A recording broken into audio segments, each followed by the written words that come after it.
Hello दोस्तों, YouTube channel पर देव class में आपका स्वागत है। दोस्तों, आज आपको हम पढ़ाएंगे क्लास 10 से केमिस्ट्री टॉपिक का 3rd चैप्टर से। दोस्तों, आज का आपका टॉपिक रहेगा धातु का निष्कर्षण। दोस्तों, इससे पहले आपको हम पढ़ाए हैं कि धातु की प्राप्ति हम कैसे करते हैं। ठीक है, धातु की प्राप्ति हम कैसे करते हैं, आज का आपका टॉपिक रहेगा। दोस्तों, धातु का निष्कर्षण हम कैसे करते हैं। निष्कर्षण का मतलब यदि हम कोई भी एक वर्ड बोलते हैं तो उसका क्या निष्कर्ष निकलता है। ठीक है दोस्तों, उसी तरह से आज हम धातुओं का निष्कर्षण करेंगे। दोस्तों, इसमें निम्न प्रकार के यौगिकों का निष्कर्षण किया जाता है और उन यौगिकों में उपस्थित हम धातुओं के बारे में भी उसके अध्ययन करते हैं, जब तो उसका भी निष्कर्षण, धातु का भी निष्कर्षण किया जाता है। ठीक है, तो आज का आपका टॉपिक रहेगा दोस्तों धातुओं का निष्कर्षण। जैसे दोस्तों कुछ एग्जांपल आपको हम देकर के बताएंगे कि कैसे इसका निष्कर्षण हम करते हैं। जैसे सोडियम है दोस्तों, क्या है, सोडियम है। उसके बाद आपका एल्युमिनियम है, जिंक है। ठीक है, जिंक यानी जस्ता। इसके कितने अयस्क होते हैं, इन तीनों के कितने कितने अयस्क होते हैं। दोस्तों, अयस्कों के बारे में बताएंगे, इनका निष्कर्षण हम कैसे करते हैं उसके बारे में बताएंगे। दोस्तों, तो आप इस वीडियो के अंत तक बने रहिए ताकि आपको हर टॉपिक मिले। दोस्तों, यदि आप हमारे चैनल पर नए हैं तो हमारे चैनल को सब्सक्राइब करें और बेल आइकन का बटन दबा दें ताकि नोटिफिकेशन आप तक पहले पहुंच जाए। दोस्तों, यदि आप हमारा चैनल सब्सक्राइब कर चुके हैं तो आप दोबारा सब्सक्राइब न करें, क्योंकि दोबारा सब्सक्राइब करने से हमारा सब्सक्राइबर घटेगा। ठीक है दोस्तों, तो आइए अब यहाँ पर हम देखेंगे कि सोडियम, एल्युमिनियम और जस्ते का निष्कर्षण हम कैसे करते हैं। ठीक है, तो टॉपिक आपका रहेगा दोस्तों सोडियम का। पहले हम निकालेंगे यहाँ पर सोडियम का निष्कर्षण। इससे पहले इसको हम डिफाइन कर लेते हैं दोस्तों कि धातु यौगिकों से शुद्ध धातु प्राप्त करने की प्रक्रिया ही क्या कहलाती है, धातु का निष्कर्षण कहलाती है। ठीक है दोस्तों, तो नोट कर लीजिए यहां पर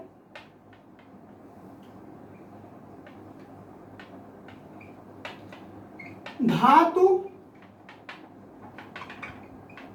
यौगिकों से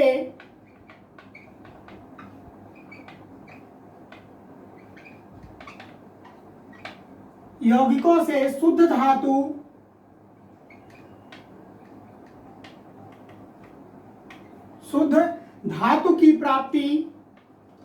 की प्राप्ति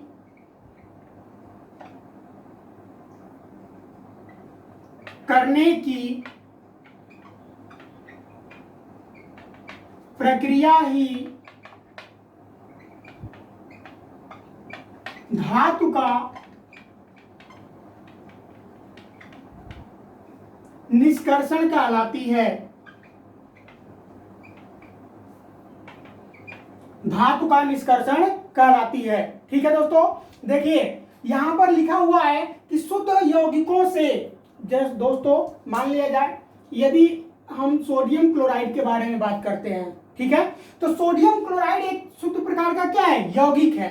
ठीक है, सोडियम क्लोराइड एक प्रकार का यौगिक है, शुद्ध यौगिक है। यदि हमें इसे शुद्ध बनाना होगा, कहने का मतलब यह है कि यदि दोनों में से हमें किसी एक का पता लगाना होगा तो इसमें कुछ हम क्रिया करते हैं।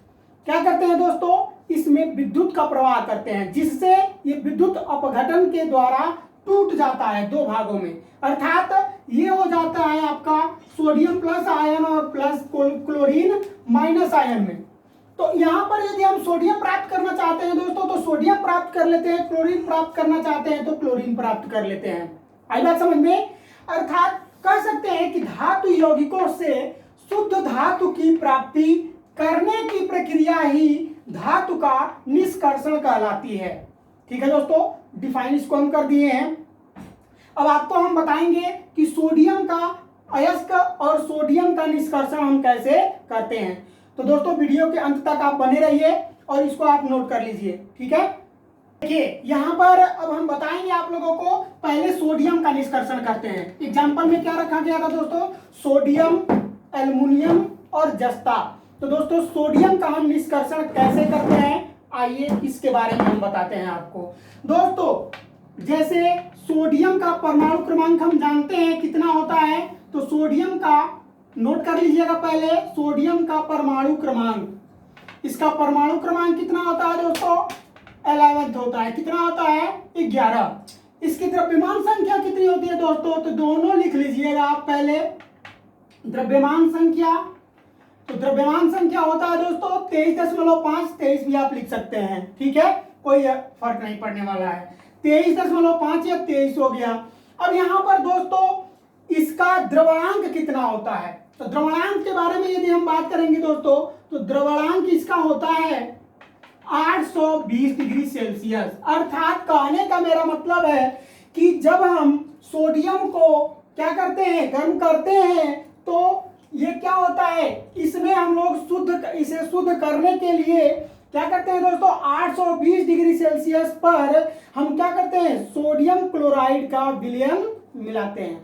क्या करते हैं दोस्तों, सोडियम क्लोराइड का विलयन मिलाते हैं, या फिर आप कह सकते हैं कि दोस्तों इसे द्रव के रूप में लाने के लिए हमें 820 डिग्री सेल्सियस टेम्परेचर देने पर सोडियम क्लोराइड का विलयन मिलाया जाता है।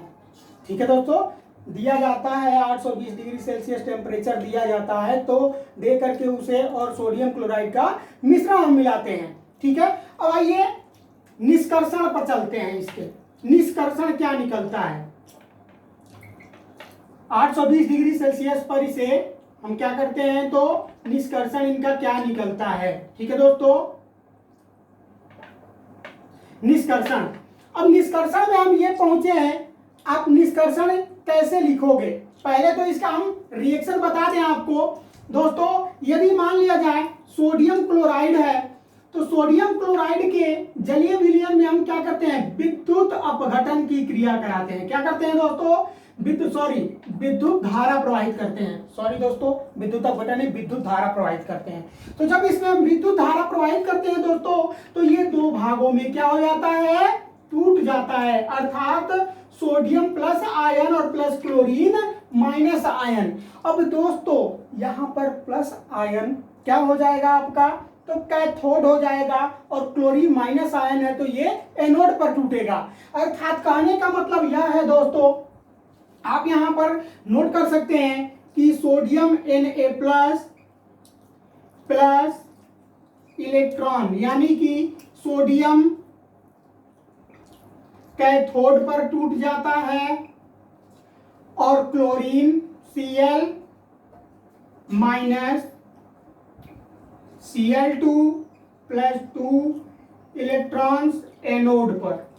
अब दोस्तों आप कहोगे कि सर जी ये कैथोड पर प्लस आयन होता है, तो कैथोड पर क्यों टूटता है, तो भैया आपको हम बता दें कि धन जो होता है वो ऋण की तरफ जाता है, धन पॉइंट जो होता है वो ऋण तरफ जाता है, और जो ऋण पॉइंट होता है वो धन पॉइंट की तरफ जाता है। आई बात समझ में, तो क्लोरीन यहाँ पर माइनस आयन है, इसलिए ये एनोड आपका प्लस आयन होता है, और सोडियम प्लस आयन होता है तो ये कैथोड माइनस आयन की तरफ जाता है। आई बात समझ में दोस्तों, समझ में आया। तो ये तो रहा इनका निष्कर्षण हम कर लिए। अब इसे आप लिखना चाहोगे तो कैसे लिखोगे, ठीक है, यदि आप इसे लिखना चाहोगे तो कैसे लिखोगे दोस्तों, और फिर आप कैसे प्राप्त करोगे कि हमको किस तरह से पता चल पाएगा कि हाँ सोडियम धातु का निष्कर्षण हम कर चुके हैं।